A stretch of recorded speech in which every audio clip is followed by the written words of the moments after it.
हैदराबादचे खासदार असदुद्दीन ओवैसींनी खासदारकीची शपथ घेताना दिलेला हा जय पॅलेस्टाईनचा नारा त्यांना चांगलाच महागात पडण्याची शक्यता आहे।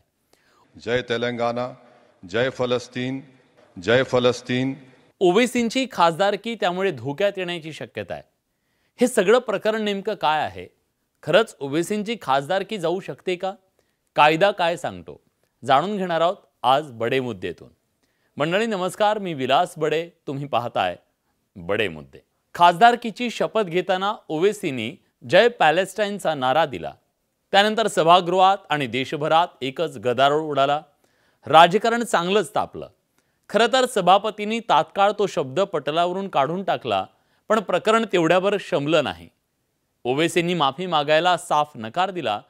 त्यामुळे काही जण आता सुप्रीम कोर्टाचं दार ठोठावतायत। ज्येष्ठ वकील हरिशंकर जैन यांनी ओवैसींची खासदारकीच रद्द करावी याची मागणी केली आहे।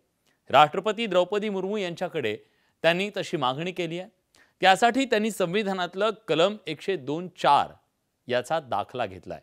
आता तुम्हाला प्रश्न पडला असेल की खासदारानं शपथ घेताना दुसऱ्या देशाचा जय करणं योग्य आहे का? ते बेकायदेशीर आहे का? खरं तर खासदारानं शपथ घेताना आपल्या राज्याचं किंवा देशाचं नाव घेणं हे काही नवीन नाही आहे। आपल्या देशात असे खासदार शपथ घेताना ती नावं घेत असतात। पण देशाच्या इतिहासात हे पहिल्यांदाच घडलंय की एखाद्या खासदारानं दुसऱ्या देशाचा जय जयकार शपथ घेताना केला। पण कायदा काय सांगतोय? सदस्यत्व खासदाराचं कधीच रद्द होऊ शकतं?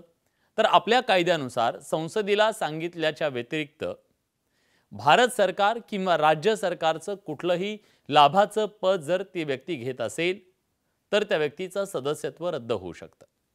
जर त्या सदस्याची मानसिक स्थिती ठीक नसेल आणि न्यायालयानेही ते मान्य केलं असेल तर त्याचं सदस्यत्व रद्द होऊ शकतं।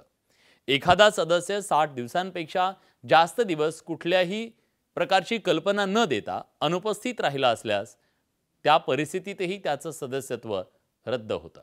निवडून आलेल्या पक्षाचा आदेश मान्य न केल्यासही सदस्यत्व रद्द होतं। कलम 102 कलमांतर्गत जो सदस्य निवडून आलेल्या पक्षाची साथ सोडतो त्याचं सदस्यत्व रद्द होऊ शकतं। तर कलम 102 नुसारच इतर कोणत्याही देशाच्या प्रती निष्ठा ठेवल्यानं त्या व्यक्तीचं सदस्यत्व रद्द होऊ शकतं। आणि हाच तो मुद्दा आहे ज्याचा आधार घेतला जातोय आणि ओवैसींना घेरलं जात आहे। कारण त्यांनी आपल्या देशाचा खासदार म्हणून शपथ घेताना पॅलेस्टाईन देशाचा जय जयकार केला। पॅलेस्टाईनवर सध्या इस्रायलनं हल्ला केलाय। तिथं मोठ्या संख्येनं लोकांचे प्राण जात आहेत। प्रचंड मोठं नुकसान होत आहे। हे थांबवावं यासाठी जगभरातून इस्रायलवर दबाव वाढलाय।